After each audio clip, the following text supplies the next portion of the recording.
she's the mother of your kids. But then this other aspect of your sexuality, that's an equally valid part of your erotic expression, you label as dirty or wrong. And so you do it over here. And then I give a scenario. I say, hey, what if your main girl wants the nasty sex?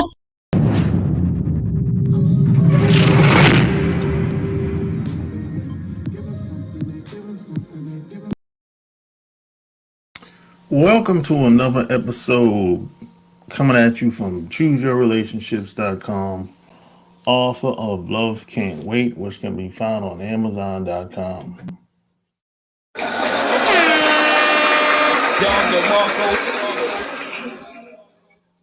So today I have another special guest.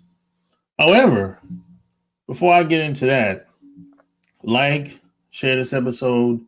Tell me what you think below. And if you have any questions or any concerns, any topics that you would like me to talk about, the easiest way to do that is send me an email at my website. Just go to my website and click on the contact tab.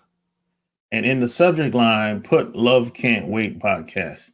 That way I'll know how you found me.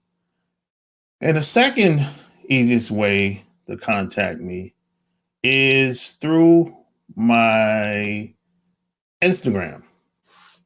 You can send me a message direct over there, and any questions, any concerns, anything you would like me to talk about, and or I'll respond back to your questions as well.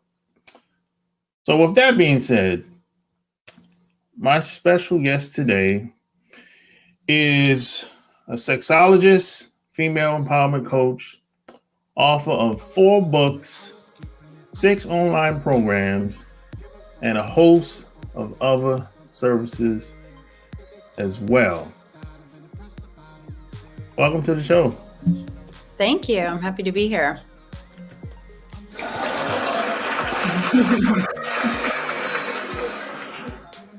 Dr. Lauren Brim. That's right. So where are you from? I'm originally from California. I've lived in Arizona, New York City, and Paris, France, but I'm currently in LA. Oh, okay. So you're kind of well-rounded. I think so. Little West Coast, little East Coast, little Europe. Definitely, they all impacted me in many ways.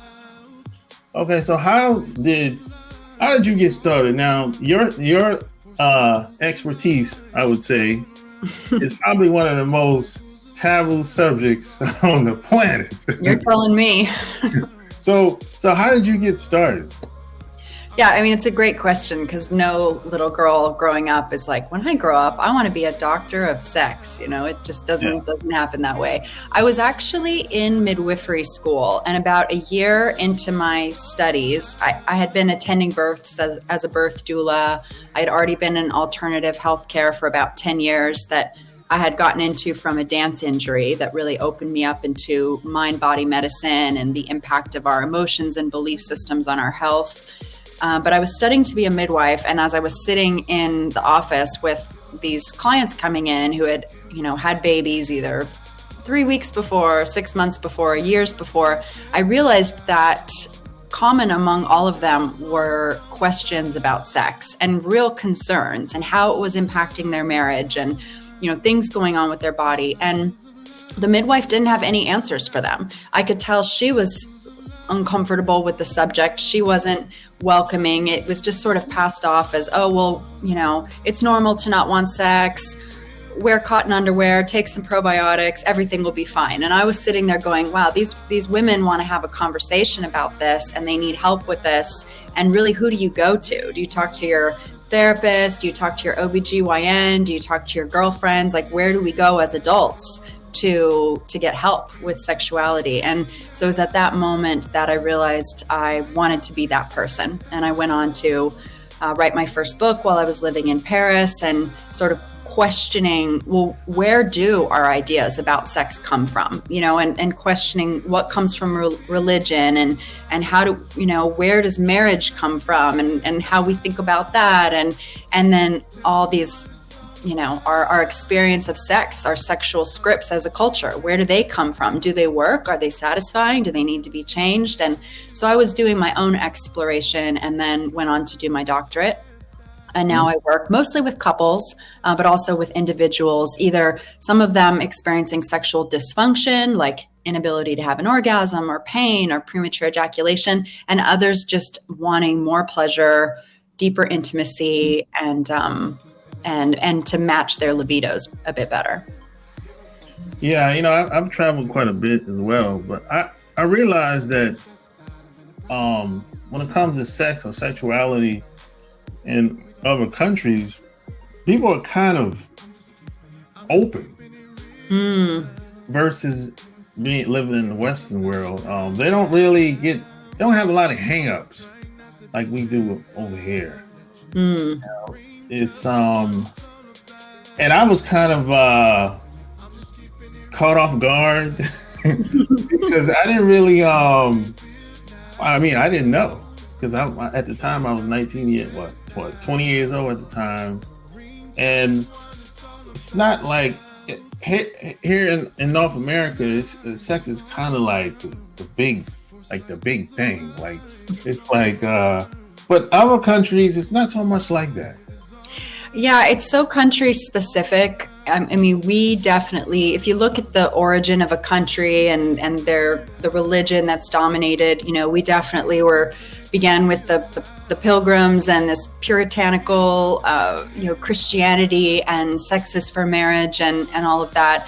When I lived in France, I was surprised that teenagers could have intimate sexual relationships, because I always felt like in the US, you see teenagers dating in media, and but the reality of being a teenager in this country is I don't think sexuality and intimacy are really supported. And so most people aren't in relationships, or they get really drunk to try to lose their virginity or hook up or something. I know, I had to. It was like, how much alcohol can I drink so I can have this, frightful experience? And I saw in France, like, oh no, it's not like that at all. And people really get into serious relationships at a young age. And you don't see that here in the US. And I think it's some of that intersection between intimacy and sexuality and how permissive the culture is. Not to say the culture in France is perfect. I mean, they have their own problems, and I think what you're speaking to though is that some countries have more comfortability and the ability to, either around the body or nudity or sexuality, they talk with their children or their teenagers about it. Whereas in this country, when you do sex coaching with people and you say, well, what messages did you get about sex growing up? They go, I got absolutely nothing. I just had to figure it out myself. And it shouldn't be that way. Yeah, I grew up, my parents, they were Christians. So they never talked to me about sex. They never talked to any of my brothers and sisters about sex. So they only talked about it once the girl down the street got pregnant. But that was the only time I remember them actually saying, oh, that young girl, she got pregnant and she's 17. But I'm like, yeah, but how? Maybe they didn't talk to her about it. You're not talking to me about it. That's it. Now, there were some questions that I did ask my parents, but I could tell they were very uncomfortable, even though they would tell me, And then once I got older and I started to travel and I went to college and everything, I noticed that a lot of young women at the time, they did not know their bodies. They didn't understand how their bodies work. And me being a young man, I just assumed that she has to know. And even as I got older, 30s, 40s, I kept running into the same thing. I said, how do you not know? I thought it was the age thing, as far as how a woman should know, how much she should know about her body, but that wasn't the case. Yeah, I mean, it's a combination of factors. So for males, their genitals are primarily exterior on the outside. So they touch them and explore them more.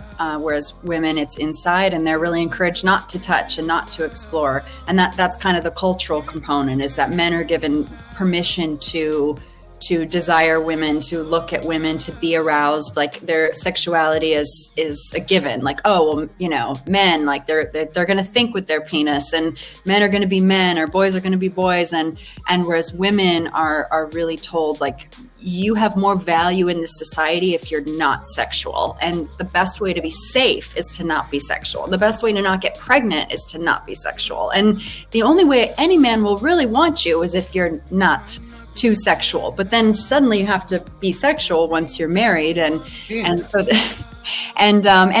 female anatomy wasn't even in the medical textbooks until the last couple of decades. I mean, there was just no even scientific study and no labeling. You know, the idea of calling the whole vulva the vagina and just calling it all the vagina is something we're trying to move away from. And you know, calling the vulva, the inside part is the vagina. That'd be like calling your testes your penis and just lumping it all together. You know, like you have names for things, and that gives them a place in your universe, and it allows you to understand them more. So yes, I get questions from women all the time about sex, like is squirting normal, and what if some pee comes out when he's going down on me, and so they're holding their bodies all tense, and there's all of this fear, and you know, well, can I really have sex on my period? And you know, just so many questions in women who have had children, who are in their 30s and 40s, like you said, so and onwards. Yeah, there's a lot of confusion out here, you know. I mean, I hear guys say stuff like, "Hey, I want to do this with one woman. She's like the main girl, right? I want to have clean sex with her, and the other girl on the side, I want to get nasty with her." I'm like, well, why you can't do the same thing with one? He's like, well, it just doesn't seem right. You know, I used to hear this stuff growing up, and I still hear it to this day. I mean, that tells you a lot, because men don't talk about that, and society doesn't talk about that so much. The Madonna whore complex, that this woman can be your wife and you have a certain kind of sex with her and she's the mother of your kids. But then this other aspect of your sexuality, that's an equally valid part of your erotic expression, you know, you label as dirty or wrong, and so you do it over here. And then I give a scenario. I say, hey, what if your main girl wants the nasty sex? Now what do? Then they usually get turned off then. Mm-hmm. I'm like, it's not really that complicated, you know. I think I mean, things are already complicated as it is, you know. I like things to be simple. I don't like things to be overly complicated. And me personally, I don't like having to deal with a lot of different people, just sexually. Mm-hmm. You know? But I don't know. I'm still shocked, still to this day, how much things that men and women, they just don't know. I mean, they don't know about themselves, their own bodies. Mm-hmm. Like I'm still shocked that sometimes a lot of women never had an orgasm. Mm-hmm. That's horrible. I know. And some, if they do, it's just like a muscular contraction that they stimulate with the vibrator, and they have like kind of a release, but it's not a lot of pleasure. But the same can be true with men. They say they're having orgasms because they're ejaculating, but they're very restricted in their body. They're not having a lot of pleasure. They're not making sounds. And as people start investigating sexuality and doing that work, and you know, I believe doing mind-body medicine to open up all of these channels in the body, or you know, Kundalini yoga or things that open those channels, we start to experience more pleasure. But I find the most important place to open up is at the level of the mind, because when I work with women that don't have orgasms with sex, either masturbation or with a partner, and most women don't have orgasms with partners if they can't have them with masturbation. The common factor present is that those women have no fantasies. So you ask them, well, what do you fantasize about when you masturbate? Oh, I don't fantasize about anything. I just kind of touch myself, and it's sensation based. And when you encourage them to develop a fantasy, it's really encouraging what is natural and the natural expression of their sexuality. It's always been there. It's just been shut down. And so to start to say, well, what turns you on? The idea of being the seductress, the idea of being dominated, the idea of, same-sex exploration, being watched, being the watcher, and having them start to get to know themselves sexually. And also to know that there's a spectrum of sexuality. So like when you were talking about a man who says, I want to do, the dirty sex over here and the loving sex over here, that the spectrum of sex and that expression for all of us should be a spectrum. So we should be able to have deeply loving sex where we feel loved and connected, and we can be so turned on by someone being our partner, by being our husband or wife, and being in love. And then we can also have all these other fantasies, and we can play with power, and we can play in this whole realm. And that's what makes sex so interesting, when we can open up to all of that and we get to know ourselves in a deeper way. And I always compare it, to food. Like if sex is just the same all the time and you've only crack the door open just a little bit to allow just enough sexual energy to flow, it's going to get boring, and you're going to find yourself in a marriage, and couple years in, you don't want to have sex with your partner anymore. And that's not because your partner isn't desirable, and it's not because monogamy doesn't work. It's because you haven't, fully opened up who you are sexually and explored that. And that begins with your fantasies. But we don't fantasize if no one's given us permission to fantasize. And that's like the funny thing about sex and, so many things in life, even money. I always tell people that when I moved to Europe, it was because I met someone who had up and moved to Europe. And that just gave me permission, like, oh, well, he did it, so I could do that. And that was never an idea that I had before that moment. So much of being a sex coach, and I believe creating a healthier society around sexuality, is having people that give permission to others to be sexual, and to be sexual in, a healthy way, obviously, which is, respecting ourselves, respecting others, respecting consent. But it doesn't mean, not exploring those dirty or erotic or wild sides of ourselves. Yeah. I had somebody tell me years ago, wherever the mind goes, the body tends to flow.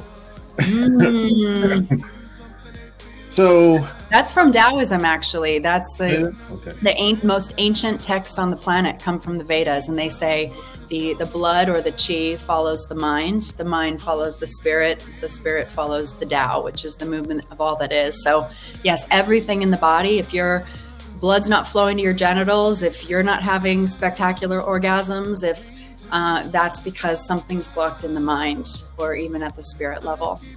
Yeah. So how did you know you could teach people this? Because it's one thing to know that, hey, I'm good at doing this. I educated myself. I have, you might look at, like, hey, my partner, they're pretty happy. They don't have any complaints. But that's right. One thing. But how did you know you could take what you learned and that's been proven to work and teach someone else or teach another couple? You're right. I guess the way you say it, it's like I could be perceived as kind of cocky, like, hey, I'm going to tell you all how to do sex. Like who qualifies you? I think that when something is your purpose in this world and it just like it lines up, you don't question it.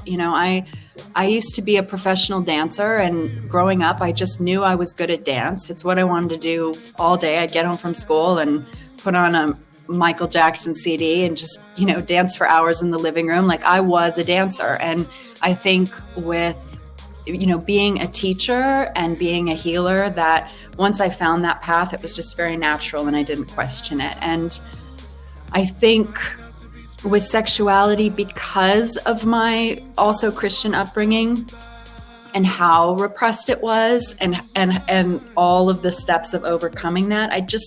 I knew that I had something to share, and I had to sort of fight so hard to have permission to be sexual, to have pleasure, and I have not had the best history with relationships, which, you know, I have a lot of grace and compassion for myself because that comes out of the attachment we had with our parents, and I didn't have the best attachment with my parents. So, but because of that lack of, you know, longer term relationships, or, you know, finding some man and being with one person for the majority of my life, I had a lot of sexual experiences. And so I think too, when you have a lot of experiences, you just say, yep, I know what this is. And I knew what I was good at, and I was constantly studying and learning too. So I was constantly reading books and figuring things out. Like I talked in my first book about how I was, you know, I'd heard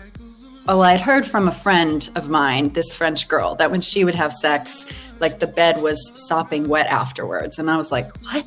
Like, is she peeing? Like, what is happening? And so, you know, just, I have the kind of mind that wants to go and figure it out, and then, you know, practice on my own body and know what's true, and understand squirting, and understand, you know, orgasm in the body. And then once you have that understanding, and it brings you so much pleasure and freedom and peace and self-love, you know, it's natural to want to share that. Yeah, I think growing up in a religious family, I think it kind of holds a lot of people back in some ways. From what I've seen, it's usually two types of people that come from a Christian background specifically. Mm-hmm. Either you're going to hold back, or you're going to be wide open. It usually happens that way, because in the kids that are wide open, they're usually preachers' kids. And no, that song was playing in my head. And usually the reason why they're that way, because the parents put a lot of responsibility on them, and and a lot of restrictions on them. But like a Christian family that aren't preachers, they don't have a lot of restrictions on them, but at the same time, there's a lot of religious beliefs that they grew up with. The parents instilled those beliefs in their kids or whatever. So a lot of times when we grow up, we have to fight against those beliefs. Even where we might not even be aware of it, because I wasn't until I got to like my mid-20s. Mm-hmm. And I was like, why am I this way? Why I'm having such a hard time expressing myself? Mm-hmm. So coming from a religious background, I can definitely understand that. I can relate, So what I'm gonna give you a scenario. Okay. Like you have a couple, right? Let's say they've been talking for 18 months or maybe longer, and things are going well, and one person is not satisfied, or maybe they used to be satisfied, or maybe it ain't enough, right? And they want to be able to communicate to their partner, but they're having a hard time doing it, don't know how to do it. So how does that partner talk to their other half without coming off as feeling like they're gonna get mad at me, they're gonna they might even leave me, mm-hmm. Or they might feel like, well, I'm not enough. How do they get past situations like that? Mm-hmm.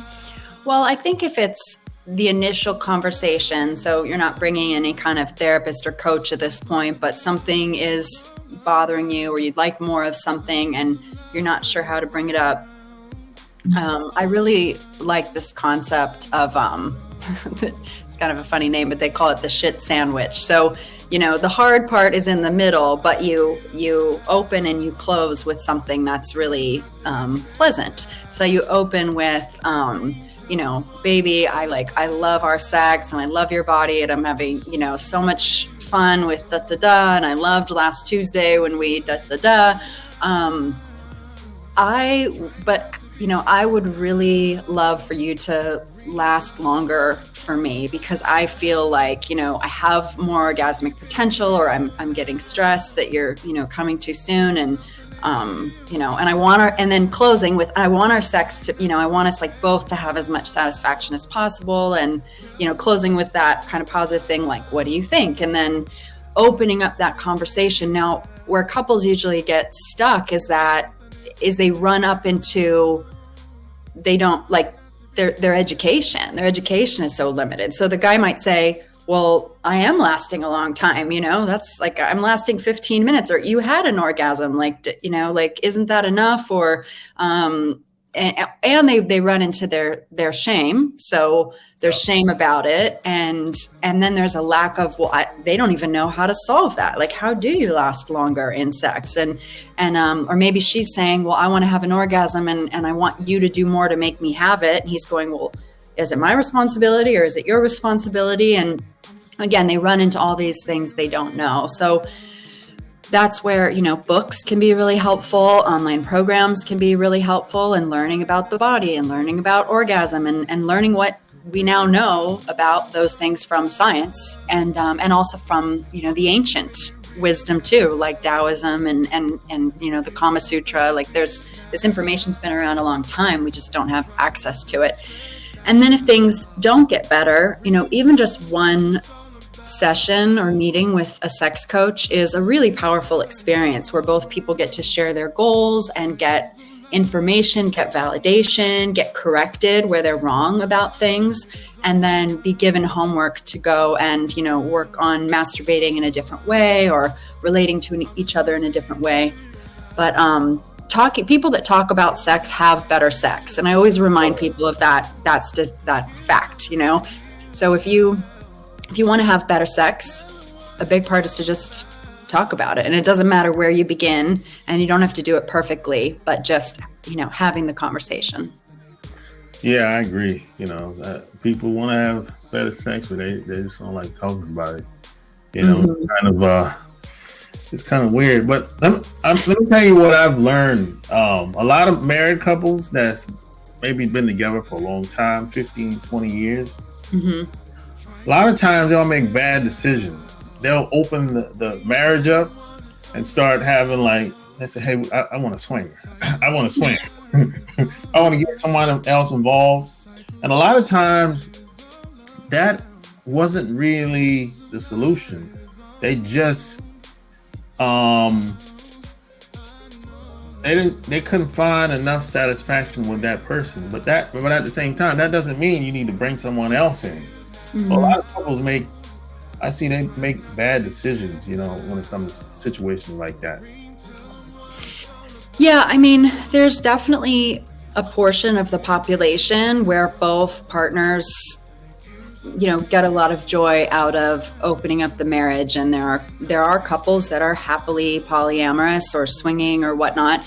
But a lot of people think that, they're not looking to have those other relationships, or they're not doing it consensually, and they're giving up on having that with their partner because they've decided, well, it's not possible, and they haven't really sought out the solution, had the conversations, met with a sex therapist or a sex coach, read books together, gone to tantra workshops. Like there's so much that can be done. And unfortunately, I do think also our society, because of the way it is around sex and that whole Madonna whore complex thing we talked about, I see a lot of very sexual people, particularly sexual men, pick women to marry that don't really like having sex with them that much. Oh, God. And that is just like the craziest thing when you see wait a minute. So you highly value sex. Like that's something you value in your life, because not everybody does, but this person clearly does. And they have all these sexual partners early in their life. And then they find this one person that doesn't really like sex that much, and they marry that person. And I think that that is a reflection of our inner relationship to sex. And again, making it wrong or making it bad. So like, let me be bad, but now the person I'm going to marry, I'm going to pick this. And sexual compatibility is so important in a partnership. And when I'm working with a couple and doing their sexual history, I'm always looking at, well, how was the sex at the beginning?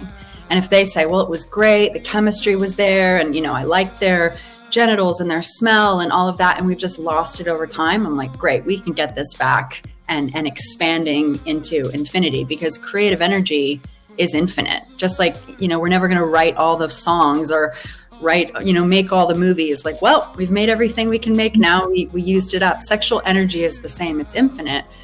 But if from the beginning there wasn't a lot of chemistry, this to me is a little like, ooh, this could be not necessarily an easy path and not necessarily a guaranteed improvement, because you picked someone that, you can't fake that. And I think one really interesting study was done on women who start dating on birth control, and then they get off the birth control to get pregnant, and they find they're not attracted to their partners in the same way. Because you interfere with the hormones and the smells and these basic, things that we use to find our partners, our sexual partners. So, yeah, that's another thing that when I was young, when I look back at it, when I was in my between the age of 16 and 24, I didn't know what I was doing. I didn't know what I was doing. If I really look back on it now, I didn't really know what I was doing. I was basically just learning as I go. I just kept learning, and I got a lot of feedback from other women. Women would say stuff like, "Oh, I like how you smell." What? Why does that matter? They'll say stuff like, "Oh, I like your touch." I'm like, "Oh, okay, whatever." But I didn't really make anything of it at the time. I was like, oh, okay, whatever, But as I got older and I started to study, and I was like, oh, okay, that makes a difference, So I think a lot of times people, as guys, especially, we kind of we hear things, it goes in one ear and right out the other. We don't really know what it means, when it comes to women sometimes. Yeah, and I think women, if they give feedback to their partners, like these women were telling you, I like, that's very general, like, I like your touch. What would be even better is if when she's with you, she says, oh my gosh, that feels really good. Keep doing that. And then you get that information, and then, you can give her more pleasure with that information. But a lot of it, women do expect men to sort of read their minds and bring them to orgasm. And one of the principles I talked about in my first book was, you each have responsibility for your own orgasm. You need to know what turns you on. You need to know how your body works. You need to, move your body in a way and communicate with your partner so that you can have pleasure and not just expect them to figure it out or. Yeah. So let's talk about your book, The New Rules of Sex. What, you have 4 books. So what made you want to start writing? Well, I remember I was sitting at a coffee shop here in LA with a friend, and I remember I had the outline for the book in that moment, and I said, I want to talk about, sex and religion and sex and culture. And I think because I'd also been in alternative medicine for so long, I'd learned so much, and I knew it would benefit people. And now I was applying that questioning to sexuality and, discovering more information. And so I wanted to put it all in a book that would help change someone's paradigm around sexuality. And because knowledge changes us. And I just felt like I needed to write that book. So what was it? How long did it take you to write? Was it a long process? Are you one of those type of writers where you're in flow and you stop for like 2 months and then you start back, or are you the type of writer you do 2,000 to 3,000 pages a day? How's your writing process? 3,000, definitely not pages, maybe words, but yeah, I'm definitely a flow person. I describe it like surfing. Like you feel the wave coming, and then if you open the computer and ride the wave, you'll get a lot more done rather than sitting there and trying to push through.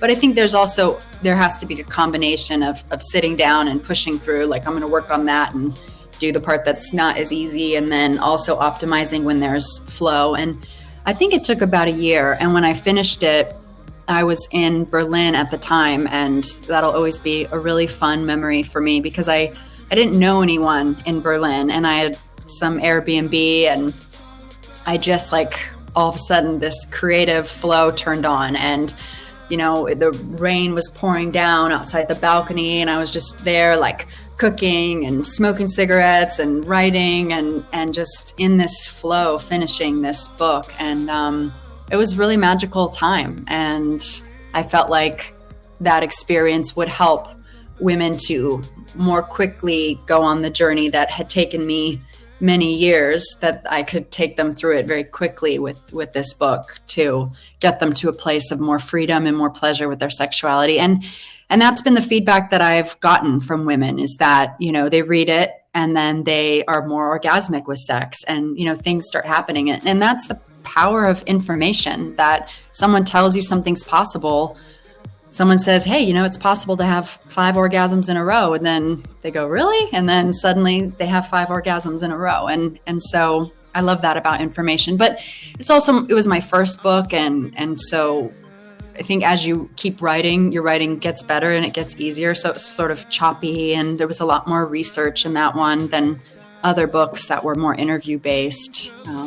So yeah, and I made a workbook that goes with it as well. Just that, which is called the New Rules of Sex Workbook, that you can, it asks you questions and you can write and journal and go on that journey within yourself of what messages did I get from my family and from my first, boyfriend or girlfriend and all of that, and do some self-exploration. So what's your ideal or perfect client, or could be a man or woman or a couple that you work with? I mean, anyone who's open, it's so fun to watch rapid transformation. I mean, I just had a client today who was losing their erection all the time with sex, and then, sends me an email like, I had an erection for an hour. Like we had, and that's a really fun part of being a sex coach, is that you get emails like that. And you're just, smiling ear to ear because this person's life just got better. Their confidence just got better. Their relationship just got more fun. And, it's even though it's a taboo job and a little bit strange at times, people are like, you do what? You what? It's so satisfying to get those results and help people in this part of their life. And yeah, I love it. Yeah, you're doing great work. We need more people like you out here, Dr. Lauren. Thank you. So if people wanted to work with you, where would they go to? Yeah, they can find me at my website, laurenbrim.com. You got it right there. Okay, so there you have it. Like, share this episode. All links will be found in the show notes. Tell me what you think. Until next time, we're out. Peace. If you like this video, share this video. And if you want to support my channel, click the thanks tab and leave me a donation. 2, 5, 10, 50.